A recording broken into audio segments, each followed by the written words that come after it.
Bonjour tout le monde, bienvenue à la tribune du 7e joueur. Cette semaine, pour notre 6e balado-diffusion, je vous propose un retour sur la deuxième ronde des séries et les prédictions pour le carré d'âge de la LHJMQ avec Benoît Bélanger. Et également, je vous propose un entretien avec Samuel Asselin, joueur de centre du Titan d'Acadie Batters et ex-porte-couleur des Cataractes.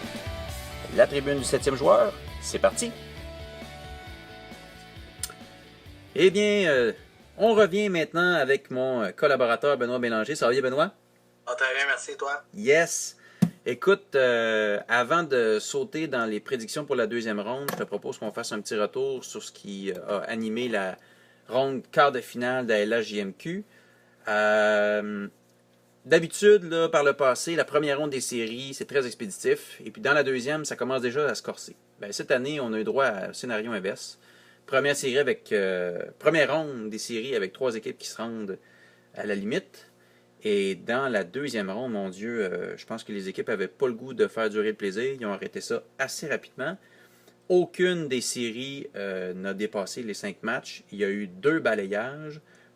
Je te propose qu'on revienne d'abord sur la série Blainville-Moncton, que l'Armada a gagné en 5 matchs, 4 victoires contre 1.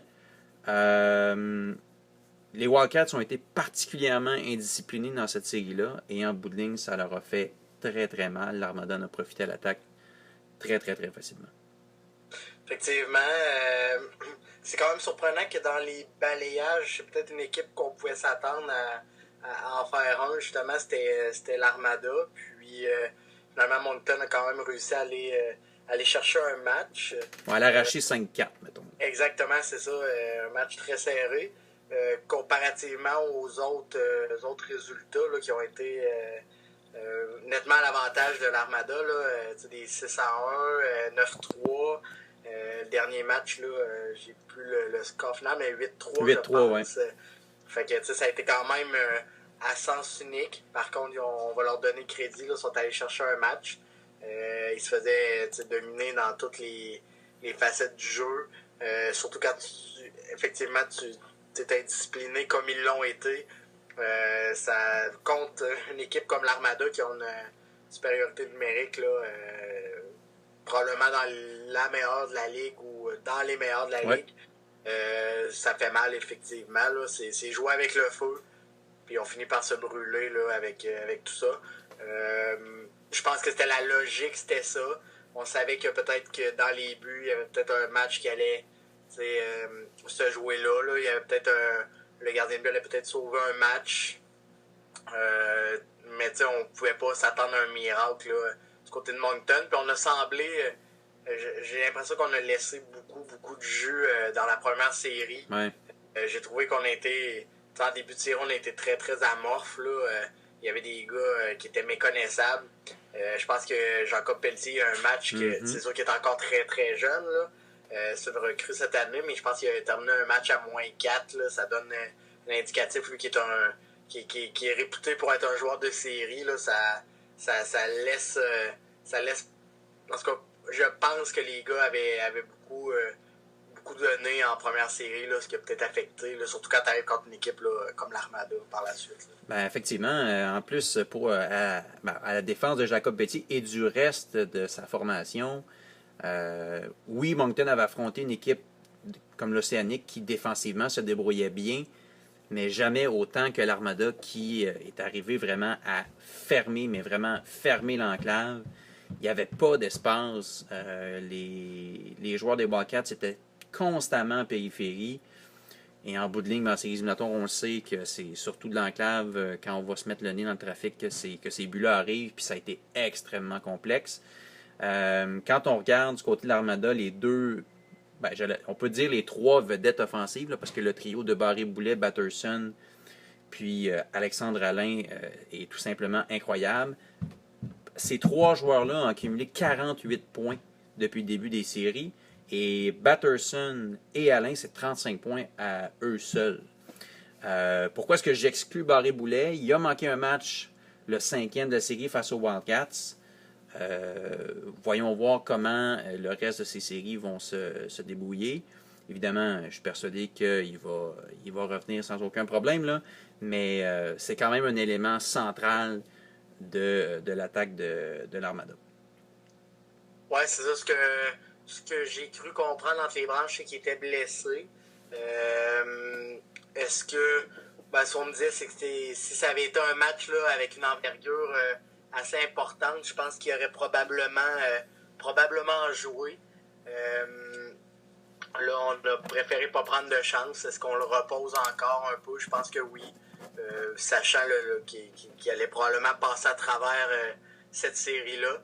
Mais là, je pense qu'il va falloir le voir là, à tous les matchs, là, s'il est en santé ou capable de jouer. Là, va falloir le voir un peu plus. Là. Oh, et je pense que la communication se fait mal. Je poursuis maintenant avec la deuxième ronde. Ben, pas la deuxième ronde, mais la deuxième série qui a marqué la ronde quart de finale de la LHJMQ. C'est la ronde entre la série entre les Moussets d'Halifax et les Highlanders de Charlottetown. Et s'il y a une série qui a certainement surpris les gens, c'est bien celle-là. C'est-à-dire que, oui, on s'attendait à ce que les Highlanders offrent une bonne opposition, mais jamais on n'aurait pu penser que les Moussets n'allaient pas réussir à gagner un seul match. Tu m'entends bien? Ça a été une énorme surprise dans mon... Oui, je t'entends bien. Est-ce que toi, tu m'entends? Ça coupe à l'occasion, mais on va s'en sortir. OK. Donc, oui, effectivement, ça a été une surprise, surtout dans mon cas. Moi, j'ai été un grand fan d'Halifax toute l'année. J'ai comme l'impression que le premier match qui s'est soldé là, par un but en prolongation, j'ai comme l'impression que ça l'a un peu cassé les reins d'Halifax, qui avait connu, en tout cas, somme toute, un très bon match. J'ai comme l'impression que ça l'a un peu ça leur a un peu cassé les reins là, dans cette série-là. Ils ont comme jamais été capables de s'en remettre. Par la suite, là, ils ont eu des déboires à accorder des nombres de buts 7-4 au deuxième match.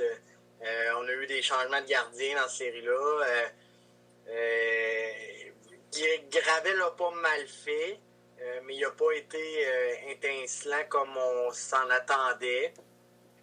Par la suite, là, on dirait que Charlottetown ont réussi à étouffer le peu d'espoir qu'Halifax avait. Si je prends le dernier match, par exemple, Halifax a pris les devants en deuxième période là, avec 2 buts assez rapides, l'espace de 3 minutes environ.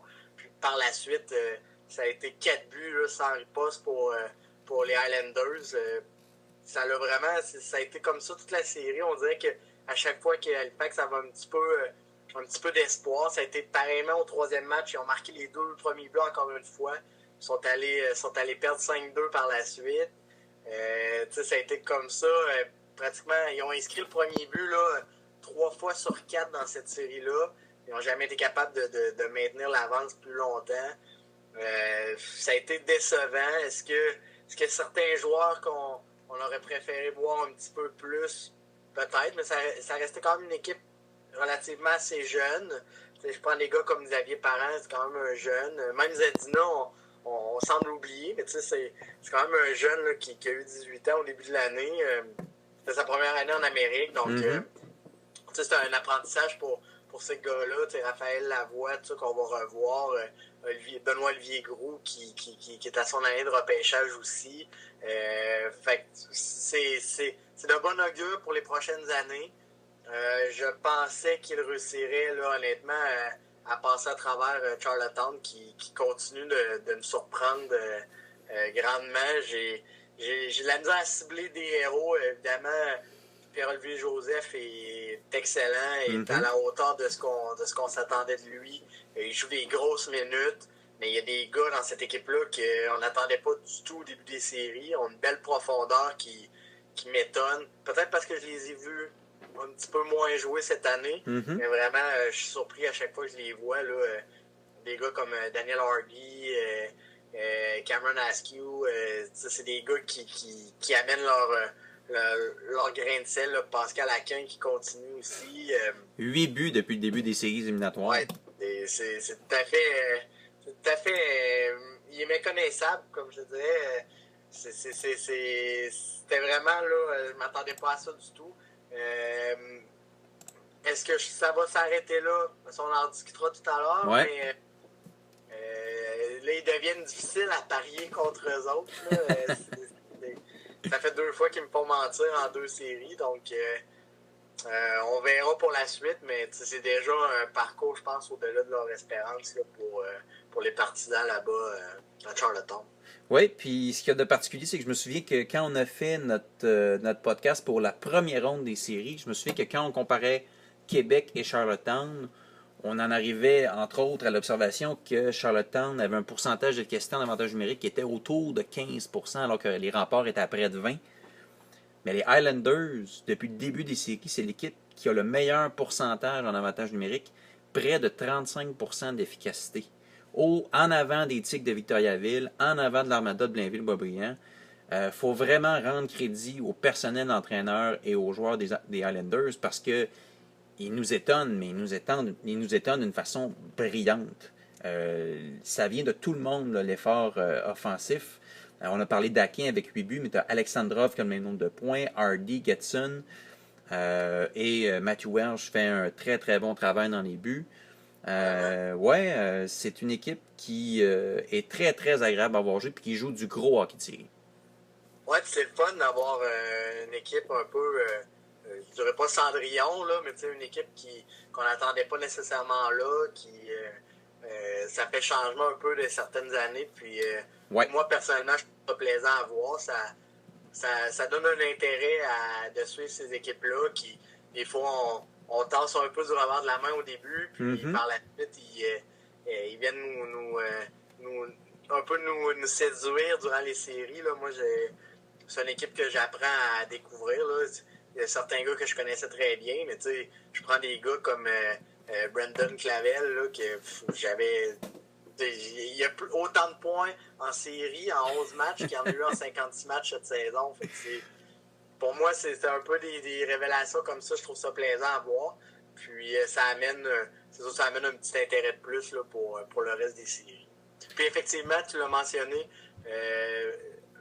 c'est pas à négliger, là, mais dans ces genres de situations-là, là, j'aime ça quand tu le fais. Là, j'aime ça quand on donne les crédits au staff d'entraîneurs tout ça, là, qui ont bien préparé leurs joueurs puis qui effectivement ont corrigé certaines lacunes, comme tu as parlé là, par exemple de l'avantage numérique. Là. Ça, je trouve ça bien de. Souvent on donne le crédit aux joueurs, puis effectivement, c'est eux qui sont sur la glace qui font le boulot.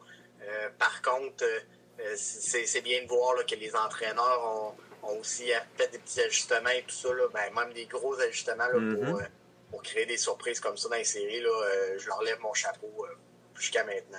Exact. Et puis là, c'est le moment tant attendu.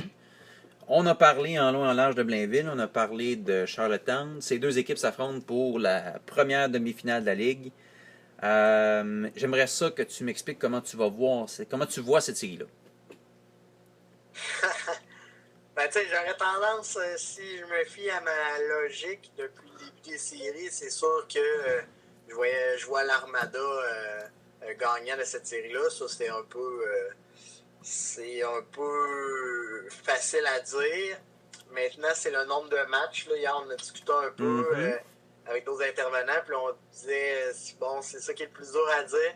J'ai été très prudent en deuxième ronde parce que je ne l'avais pas été assez en première ronde. Et je vais continuer sur cette lignée-là. Je vais dire que peut-être que Charlottetown ont justement un peu plus je dirais, de tempo, de rythme dans les séries. Là. Eux, ils sont vraiment dans cette atmosphère-là. Armada, comme il y avait deux équipes assez accessibles dans les 2 premières rondes, je pense qu'ils ont peut-être un peu levé le pied. C'est jamais l'idéal. Donc, pour cette raison-là, je vais donner 2 matchs à Charlottetown. Fait que je vais mettre l'Armada en 6.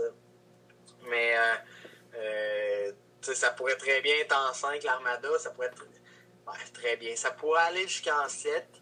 Mais ça me surprendrait. Je pense que comme on l'a vu dans d'autres séries, je pense que les Highlanders là, ont laissé beaucoup de de jus dans les deux premières séries.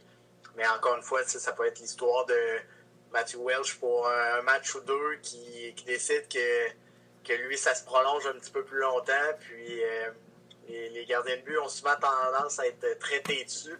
Donc si jamais ils décident que ça se poursuivait, ben là, on pourrait avoir une série un peu plus longue. Mais je vais y aller avec l'Armada en 6, là, selon ce que je pense. Là, ça devrait se terminer en 6 matchs. Ben, écoute, les gens vont trouver qu'on n'aime pas chicane parce que j'aurais effectivement le réflexe d'aller avec Blainville en 6 parties aussi. Ça pourrait être plus expéditif dans la mesure où je pense que Blainville a une équipe qui est plus complète que les Highlanders. Je crois pas que les Highlanders vont être capables de museler cette attaque-là là, qui repose sur des piliers qui sont très, très, très solides. Je pense que j'ai hâte de voir comment les gardiens de l'Armada vont réagir dans cette série-là. Parce que, il y a Mikhail Denisov qui a fait un match dans la série contre Moncton. Moncton a réussi à marquer plus de buts que Gatineau avait réussi à le faire. Pas Gatineau, mais Val-d'Or en première ronde. Quand Moncton réussit à avoir des surnoms, que ce soit en avantage numérique ou même sur des surnoms lors de jeux à égalité numérique, Émile Sanson n'a pas paru particulièrement solide. Disons qu'il n'a pas été testé de la même façon que tous ses adversaires jusqu'à maintenant. Je sais qu'il y a des gens qui ont émis des doutes par rapport à Mikhail Denisov avant même le début des séries parce qu'il n'a pas connu sa meilleure saison carrière. Donc, pour toutes ces raisons-là, et comme tu l'as dit, le tempo des Highlanders, je pense qu'ils sont capables d'aller chercher 2 matchs, mais je vois mal comment ils pourraient réussir à renverser la machine de Joël Bouchard dans cette série-là. Donc, je pense que Blainville en 6, c'est fort probable. Si tu le veux bien, oui. Passons maintenant à la 3e ronde quart de finale qui a lieu entre le Titan Acadie Batters et le Phoenix de Sherbrooke. Ça a été assez expéditif. Le Titan l'a emporté en 4 parties, dont la dernière en prolongation. Par contre, les 2 premiers matchs de cette série-là ont été nettement à l'avantage du Titan qui l'a emporté successivement par des scores de 5-1, je pense. Là. Ça n'a pas été facile pour le Phoenix dans cette série-là.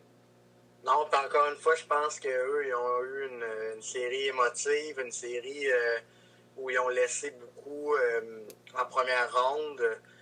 C'est peut-être un peu ce qui a causé leur perte. On les a sentis déjà amoindris en partant la série.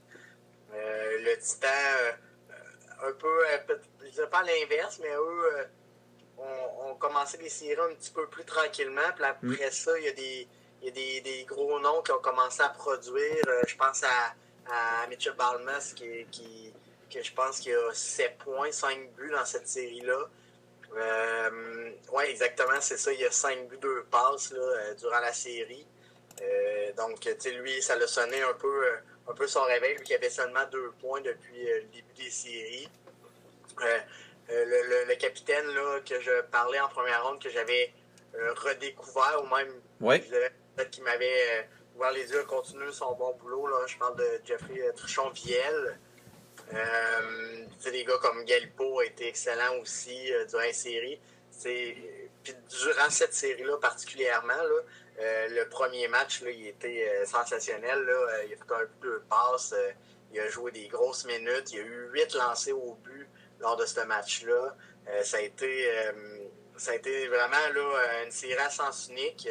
Je voyais Sherbrooke là, peut-être sortir les épaules un peu plus avec quelques gars. Finalement, je pense que c'est ça. Je pense qu'il avait laissé un peu trop de jus lors de la première ronde là, pour battre le Titan. Ouais. Je pense que ça prendrait beaucoup plus loin que ça, honnêtement. Mais des fois, c'est ça. Le vent tourne d'un côté, puis c'est dur de retourner ça de côté, puis de ramener ça de notre bord à nous. Puis ça a été quasiment impossible là, dans cette série-là pour le Titan, là, qui a été étouffé du début à la fin. Là, fait que ça a été vraiment difficile. Puis on n'a pas vu, en tout cas, je me souviens pas d'avoir vu Luke Green dans cette série-là. Il a peut-être joué, là, mais des 2 matchs que j'ai vus, je l'ai pas aperçu. Donc, c'est ça, c'était lui, il venait de revenir au jeu. On pouvait compter sur c'était une bonne addition. Puis là, finalement, ben là, il est retombé au combat. Donc, ça a été, c'est ça, ça a été vraiment plus court que je pensais dans cette série-là. Sherbrooke, ça va rester à voir là, dans quelle direction on va aller l'année prochaine. On sait jamais avec eux. Mais dans cette série-là, le Titan était nettement supérieur. Là, c'était vraiment ça dans ce unique. Ben effectivement, le seul match où le Phoenix est passé près, c'est le dernier, le 4e, où malheureusement défaite crève-cœur en prolongation. Mais sinon, pour le reste, 18 buts pour Batters dans cette série-là contre 4 buts accordés seulement. On n'en a pas encore parlé, mais le Titan d'Acadie Batters, c'est le meilleur des avantages numériques depuis le début des séries. Ils ont près de 92% d'efficacité. C'est particulièrement important en série. C'est une équipe qui prend beaucoup de pénalités, donc c'est à leur avantage d'avoir une unité défensive qui fonctionne bien de ce côté-là. Avantage numérique, c'est très timide. Mais sinon, défensivement, ils font vraiment le travail. Puis je pense que ça va demeurer là, jusqu'à la fin quelque chose de très, très, très essentiel à leur succès, leur corps défensif. Même si tu as parlé des nombreuses armes offensives là, avec Rupstov, Balmas, Morin et compagnie. Mais dans cette série-là, ce qui est vraiment ressorti, c'est de quelle façon ils ont complètement éteint le Phoenix avec une défensive là, particulièrement étanche. Et dans l'autre série quart de finale, opposait deux clubs de la région des Bois-Francs, toute une série de hockey, sincèrement. Là. Je suis persuadé que les amateurs auraient voulu que ça se rende à 7 parties, là, parce que c'était du bonbon chaque fois. Mais les Tigres de Victoriaville qui ont réussi à l'emporter en 5 matchs contre les Voltigeurs de Drummondville. Et alors qu'on aurait pu s'attendre à des pointages très, très, très élevés, dans les circonstances, ça a été quand même assez calme côté quantité de buts. Oui, c'est souvent comme ça, quand on s'attend à une chose, finalement, c'est l'inverse qui arrive. On s'attendait à des feux d'artifice là, avec des joueurs tel Abramov, Comtois, Veleno d'un côté, Baudin. On s'attendait vraiment à ce que ce soit une série axée sur l'offensive. Puis, je regardais les statistiques, j'avais dit que les équipes allaient selon comment Comtois allait d'un côté, puis selon Veleno d'un autre côté. Finalement, ni un ni l'autre s'est vraiment démarqué. Veleno a connu 5 points. Il a été blanchi durant 3 matchs. Ça, c'est une chose quand même assez incroyable là, du côté de Victo d'avoir réussi à blanchir Veleno pendant 3 matchs. Il était une facette que d'habitude il excellait durant la saison, puis au cours des dernières années, c'était au cercle des mises en jeu. Il en a vraiment arraché dans cette série-là. C'est ça, ça a vraiment été ça. Puis c'est les joueurs de soutien qui ont vraiment, en tout cas de mon point de vue, là, c'est qu'eux qui ont vraiment pris les Tigres qui ont vraiment décidé qu'ils allaient gagner cette série-là. Les gars, Abramov, je pense qu'il a. Il y a 13 points. Il y a 13 points en tout dans les séries, mais il a accumulé beaucoup de points en première ronde, notamment en avantage numérique. Donc, il y avait 11 points après la première ronde. Donc, il y a seulement un but, une passe dans cette série-là. Maxime Comtois n'a pas réussi à marquer dans cette série-là. Kozorenkov, je crois que c'est 3 points. Ça a été lui le plus productif là, des 3. C'est probablement celui qu'on attendait le moins. Ouais. Donc, vraiment, les joueurs de soutien, puis un nom, une acquisition qu'on a faite cette année dans les buts. Je pense que on le savait, on connaissait sa réputation d'être un excellent joueur de série, un gars qui aimait la pression. Ouais. Étienne Montpetit est extraordinaire. Je pense que plus les séries vont, mieux il joue. Donc là, ça va être vraiment difficile de miser contre lui. Ça va en prendre beaucoup. Là. Ça va vraiment en prendre beaucoup pour percer sa muraille.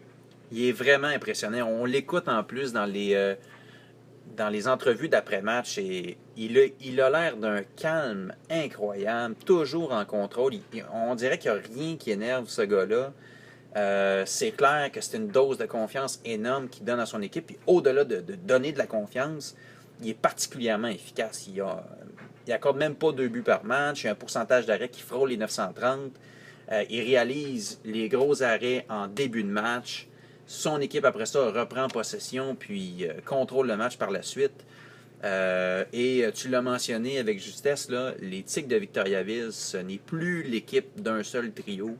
C'est vraiment une équipe qui, à l'attaque, est bien balancée, mais beaucoup de pression. C'est intense, le style de jeu à Victoriaville. Oui, puis la foule s'est ralliée derrière eux aussi. Je pense que ça faisait longtemps qu'on attendait des belles séquences comme ça de la part de Victo. Puis là, c'est en train de payer. Là, le directeur général, Kevin Cloutier, qui a quand même osé beaucoup à la période d'échange. Il a échangé Pascal Laberge, qui était quand même un gros nom à Victo. Ça prenait du guts pour le faire, puis il l'a fait. Puis là, jusqu'à maintenant, donnons-lui crédit. Ça semble avoir enfin pris ensemble. Ça a été un début de saison difficile pour eux. Là, en série, honnêtement, moi, je pensais que c'était une série qui allait peut-être aller en 7. Mm-hmm. Je m'étais dit en 6, puis peut-être en 7. Puis, quand même en 5, il faut pas oublier, l'autre côté, c'était Dominique Ducharme. Oui. C'était une belle équipe aussi. Là. C'était une bonne équipe qui fonctionnait à 3 trios à plein régime. Ouais. Non, il faut donner crédit à Victo. Écoute, ils font leur petit bout de chemin tranquillement. Ça va être intéressant à suivre pour le reste. Puis je peux me lancer tout de suite avec Victo. J'avais dit... Ben, c'est ça, là. Faut reprendre le terme exact. Je vais continuer avec ça. J'avais dit que le gagnant de la série Victo Drummond se rendait jusqu'au bout. Donc, je vais continuer avec ma prédiction. Je pense que Victo a le vent dans les voiles. Je vais les mettre aussi en 6 matchs. Je pense qu'ils vont réussir à gagner là, avec un gardien de but solide qui inspire confiance. Tu l'as dit, il est d'un calme là, incroyable. Là. C'est fascinant de voir ça. Je pense que ça l'inspire une genre de confiance aussi à ses coéquipiers. Là. Je suis pas dans le vestiaire, mais un gars qui dit, regarde, moi, je vais arrêter les rondelles. Vous autres, occupez-vous de votre travail. Mais, moi, j'en donnerai pas plus que 2 par match. Vous pouvez compter sur moi. Je pense que ça va être vraiment difficile là, de rentrer dans sa tête et tout ça. Donc, je vois Victo continuer leur route là, jusqu'en finale. Ben, écoute, pour une des rares fois, on va avoir une divergence. Ben, en fait, je te dirais que je fais ça pour rendre le tout encore plus intéressant. Parce que c'est vrai que parier contre Étienne Montpetit, là, faut être fou un petit peu. Mais faut croire que je le suis parce que je vais y aller avec Bathurst. J'aime vraiment le corps défensif de cette équipe-là. Je pense que les attaquants des Tigres, et là, pas juste le premier trio, mais les 2 premiers trios vont en avoir pour leur argent là, dans cette série-là. Évidemment, je me vois mal dire que Evan Fitzpatrick va surpasser Étienne Montpetit quand même. Je n'irai pas jusqu'à dire ça. Mais je pense que les ressources défensives du Titan vont être capables de réduire en quelque sorte l'attaque de Victo et va être capable, avec les armes offensives que le Titan a, d'aller chercher les buts importants. J'aime que la série débute à Bathurst plutôt qu'à Victoriaville. Par contre, je sais que les 2 séries vont se faire sous le format 2-2, 1-1-1. Il n'y a pas de 2-3-2 dans cette ronde-là. Donc, c'est pour cette raison-là. Par contre, ça va être extrêmement serré parce que, bon, Victoriaville a quand même un club assez dominant, assez fort. Mais je rends les choses intéressantes avec une prédiction de Bathurst en 7 matchs, ce qui nous donnerait une finale Armada-Titan. Ou, de ton côté, une finale Armada-Victoriaville. Tu l'as mentionné, puis effectivement, la défensive de Titan me surprend beaucoup. Puis, on parle souvent des gros noms comme Galipo, comme Noah Dobson. Ouais. Mais même eux, au niveau de la défensive, là, ils ont une belle profondeur. Là, ils n'ont pas de problème à envoyer envoyer des joueurs qui sont peut-être un petit peu moins dominants. Là. Mais tu sais, je regarde Keenan McIsaac là, qui est excellent aussi durant les séries, qui a quand même une bonne saison aussi. Là. Faut pas se cacher, mais tu sais, Adam Hollowell aussi. C'est ça, c'est des gars qui peu importe, tu sois sur la première paire, la deuxième paire, la troisième paire, c'est des gars qui n'ont pas beaucoup de faiblesses, comparativement au Tigres, que peut-être que défensivement, c'est plus difficile. On parle beaucoup de nos succès par l'attaque. Effectivement, ça va peut-être jouer dans la balance. Toutefois, je pense que si on a réussi à un peu m'étouffer la première ligne des Tigres pour une série. Je doute qu'on va réussir à le faire 2 séries de suite. Là. Puis il faut pas oublier qu'Abramov avait jamais vraiment connu des longues séquences en série. Là. Il avait pratiquement pas joué. Je pense qu'il avait jamais joué plus que 2 séries. Ça serait à vérifier. Là. Mais il avait pas joué énormément durant les autres années ailleurs. Donc c'est un peu... Effectivement. Quand il est revenu, ouais, c'est ça. Je pense qu'il y avait joué. Il y a 7 matchs en 2017, 10 en 2016. C'est ça. Exact. Donc, c'est ça. Puis c'est un peu, quand il est revenu cette année dans la GMQ, c'est un peu ce qu'on disait. On disait, qu'est-ce qui reste à prouver? Puis il y a beaucoup de gens qui disaient, ben, une des choses, ça serait de gagner en série. Puis je pense que c'est un peu sa conviction présentement, c'est ça, c'est de se rendre le plus loin possible. Moi, je pense qu'il va être un facteur déterminant. Généralement, quand je dis ça, les joueurs ont tendance à s'éteindre, donc je vais toucher du bois dans ce cas-ci. Là. Mais non, c'est ça, j'ai l'impression que ça va être une excellente série, ça c'est sûr et certain. Là. Le Corridors là, va être excellent. Puis cette année, plus que d'autres années, j'ai comme l'impression qu'il y a une plus grande parité. Ouais.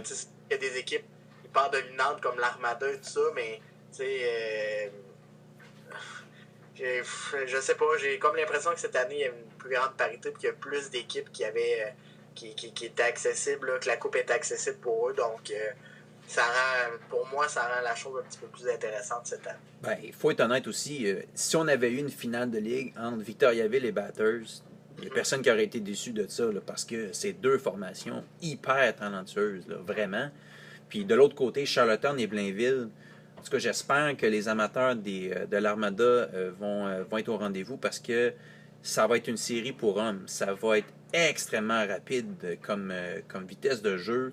J'ai eu l'occasion d'aller à Blainville pour la série contre Moncton et attention, l'Armada est équipée pour veiller tard. C'est du hockey pour hommes. Donc, encore une fois, les amateurs de hockey junior vont vraiment être gâtés pour cette ronde de demi-finale. Je vais essayer d'aller voir quelques matchs à Blainville, question de voir qu'est-ce que ça donne, mais sinon, je vais suivre ça, c'est sûr et certain. Oui, effectivement. Ben écoute, Benoît, tout ça est enregistré, donc on va se revoir dans à peu près 2 semaines, à peu près, où on va voir si finalement notre prédiction de Blainville s'est réalisée et qui va avoir eu raison entre nous deux concernant la série Batters-Victo. Encore une fois, je te remercie. Ça me fait plaisir. Au revoir. Salut! Je me trouve maintenant avec l'ancien joueur des Cataractes, Samuel Asselin, qui évolue maintenant avec le Titan d'Acadie Batters. Salut Samuel, ça va bien? Salut, ça va? Yes! Écoute, je suis content de pouvoir te parler et je sais que les partisans des Cataractes étaient bien contents de te voir évoluer en séries éliminatoires avec le Titan. J'aimerais ça revenir avec toi, si tu le veux bien, sur d'abord la première série dans laquelle vous avez évolué là, face au Saguenay de Chicoutimi. Si au départ, certains pensaient que ça allait être une série assez simple et qu'elle allait se terminer très rapidement, les Saguenayens ont été quand même assez coriaces. Puis c'est un ancien cataracte qui vous a rendu la tâche un peu plus difficile dans Zachary Boutillier. Oui, je pense qu'on veut pas, en étant deuxième au classement en affrontant l'avant-dernière équipe, je pense qu'on les avait pris un peu à légère. Tu sais, la nature humaine, là, comme dit Claude Bouchard, mon ancien coach, la nature humaine, je pense qu'on les a pris un petit peu à légère, puis ça a joué contre nous au début. Puis ça nous a pris quand même un petit moment à nous adapter de la façon qu'il jouait. Peut-être qu'il fermait bien le jeu. Comme tu dis, Zachary, j'ai jamais vu, personnellement, je l'avais jamais vu gauler comme ça. Il a super bien joué. Fait que non, je pense que ils nous ont surpris, là, vraiment. Là que je dis ça, après la série, ils ont sorti fort. Puis ça a été plus dur que prévu, oui, c'est sûr. En fait, il a probablement joué son meilleur hockey à vie dans le junior à ce moment-là précisément. Surtout qu'il n'avait pas joué beaucoup dans la saison. En plus, c'est ça qui a été d'autant plus surprenant. Puis il faut se dire, Chicoutimi avait quand même de bons vétérans. Là. Je pense au frère Clément, entre autres, là, qui était capable de bien mener la charge. On savait que Zach, c'était un bon gardien, mais là, il y a vraiment...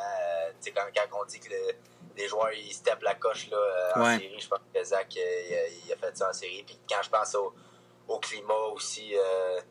on pense à Kevin qui a joué les 2 derniers matchs avec une main cassée. Ça paraît que c'était les séries, ça paraît qu'il voulait vraiment aider cette équipe-là. Exact. Et là, après ça, tu as eu l'occasion d'affronter le Phoenix de Sherbrooke contre un autre ancien coéquipier qui était Mathieu Olivier. Là, par contre, ça n'a pas été le même genre de série. En particulier les 2 premiers matchs à domicile où vous avez été plus que dominant. Là. Le Phoenix n'a pas réussi à faire grand-chose. Et ça s'est terminé en 4 parties, nettement plus rapidement que contre les Saguenay. Oui, je pense que, tu sais, veux pas, c'est irritant aussi, une première ronde qui se finit en 7 matchs. Beaucoup d'autobus pour le Phoenix. Ils sont arrivés, puis nous, on était peut-être un petit peu plus reposés.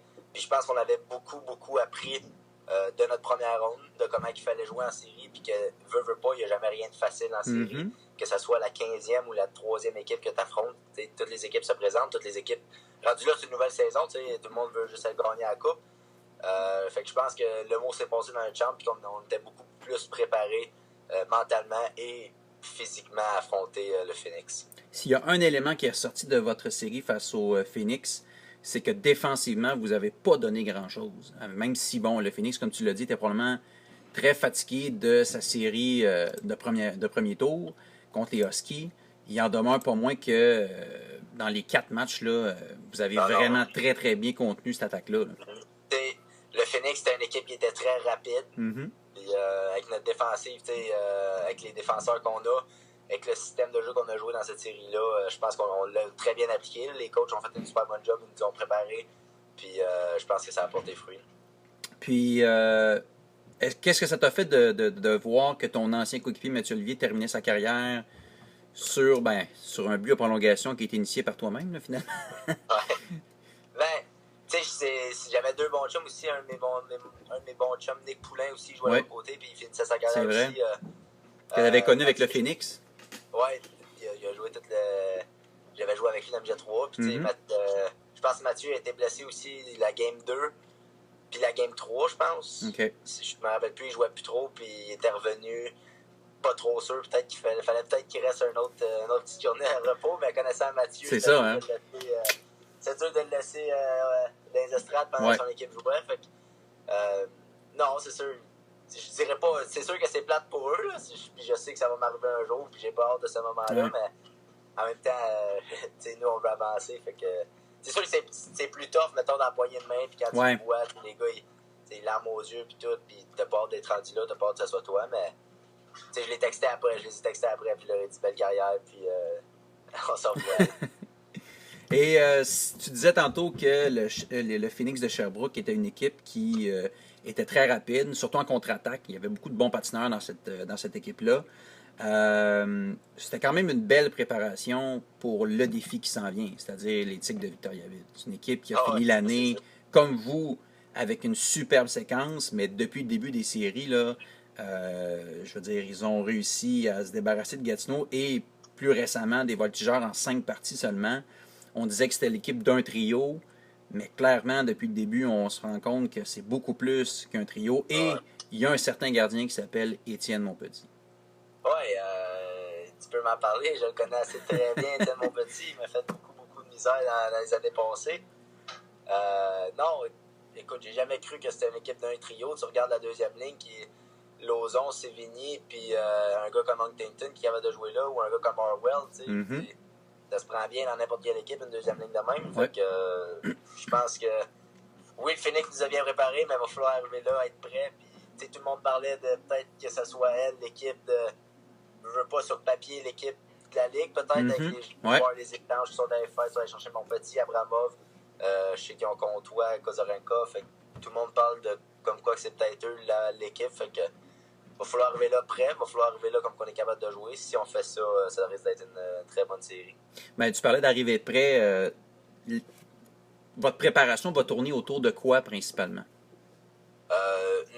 Mettons d'ici, de mercredi, de quand on a éliminé le Phoenix jusqu'à ici, l'emphase a beaucoup été sur le repos. Okay.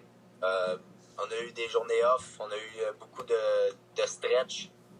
On va aller on fait du yoga régulièrement. Okay. Beaucoup d'emphase sur le repos, garder les jambes fraîches. Là, on embarque sur la glace. Puis à partir de les prochains jours, demain, plus on va commencer les meetings plus spécifiques aux Tigres, puis de comment les aborder, peut-être plus des vidéos meetings, puis toutes ces affaires-là. Excellent. Puis pour vous, qu'est-ce qui va faire la différence dans cette série-là? Quelles sont les forces sur lesquelles vous pouvez miser pour vous rendre, pour remporter cette série-là face aux Tigres? On a tellement... Je pense que le Phoenix était rapide. Je pense qu'on a contenu leur rapidité en utilisant la nôtre. On est vraiment... Personnellement, j'ai rarement vu une équipe rapide comme nous. On a de la profondeur aussi. On a beaucoup de profondeur. On a 3 bonnes lignes. Va falloir garder ça simple. C'est une équipe qui est... Les Tigres, on se cachera pas, ils ont énormément de talent. Ils vont être bons en contre-attaque. Fait que si on est capable de pas trop faire de revirement, de bien gérer la rondelle, de garder le jeu simple, peut-être qu'on va être capable d'envoyer la rondelle plus profond. Puis là, à partir de là, on va pouvoir utiliser notre vitesse. Fait que je pense que ça va être ça l'important. Ça va vraiment être de bien gérer la rondelle, de pas trop faire de revirement, parce que c'est une équipe avec tellement de talent qu'ils vont capitaliser ces revirements. Ouais. Puis écoute, en terminant, j'ai vu que pendant les séries, sur la bande, vous avez indiqué là, les 16 victoires qu'il faut aller chercher pour soulever la Coupe du Président. J'ai vu qu'à chaque fois, vous barrez chacune de ces victoires-là. Parle-moi un peu de l'ambiance à Bathurst qui règne, tant au niveau de l'équipe qu'au niveau des partisans. Quel est le support qu'ils vous offrent là, depuis le début des séries? Puis, comme tu disais, tant au niveau de l'équipe qui est partisan, puis c'est tant au niveau des partisans puis de la ville. Tu te promènerais ici à Bathurst, tu vois les drapeaux du Titan partout, tu vois sur toutes les pancartes, c'est écrit Go Titan Go. Vraiment la frénésie des séries. Là. Ça a commencé quand on a réussi on a gagné contre Halifax notre dernier match de saison pour la 2e place. Puis il y avait au-dessus de 200 partisans qui nous attendaient à minuit le soir quand on est arrivé à Bathurst pour cheerer avec nous. Puis non, c'est vraiment une très belle ville de hockey. L'équipe elle va super bien, les partisans sont into it, là, ils sont dedans, puis ils veulent vraiment, ils nous pompent à côté. Là, c'est très intimidant de venir jouer ici. Depuis, mettons, les 2 derniers mois, là, mais depuis le début des séries, l'aréna est jam-pack tout le temps, puis c'est vraiment cool. Là, c'est vraiment cool de voir tout le support qu'on a. Ben écoute, on est vraiment très heureux de voir où tu es rendu avec le Titan cette saison. Avant de terminer, on ne peut pas passer sous silence la tragédie qui a touché les Broncos de Humboldt dans la Ligue de hockey junior de la Saskatchewan. Comment les joueurs ont vécu ça du côté du Titan? C'était vraiment pas facile. Il y avait des personnes dans l'entourage de l'équipe qui étaient familiers avec les Broncos, qui avaient travaillé là ou qui connaissaient. Fait que ça n'a pas été facile. Je te dirais même qu'ici, en plus, on fait beaucoup d'autobus à Bathurst. On est toujours en autobus. On l'a su avant de partir sur un road trip. On l'a su le samedi, puis on partait sur le road trip le dimanche. Donc, c'est sûr que ça a été dur. On a eu quand même Mario, notre coach, il nous a fait un bon meeting sur ça.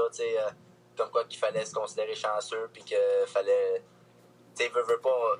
On est les chanceux là-dedans. Là, surtout nous, les joueurs de hockey, mais le fait qu'on puisse être en vie, parce que on voit que ça arrive, ça peut arriver à n'importe qui. Là, fait que je pense que Mario nous a fait réaliser ça avant qu'on parte sur le road trip. Puis ça a fait du bien, là, parce que veut pas, quand on est arrivé à l'aréna, on était tout un peu sur le nerf. Là, un peu amorphe. C'est quand même une tragédie qui est... Oui. C'est ça, c'est une grosse tragédie, mais non, je pense que ça a été quand même correct après le meeting. Là. Au début, on était comme tout...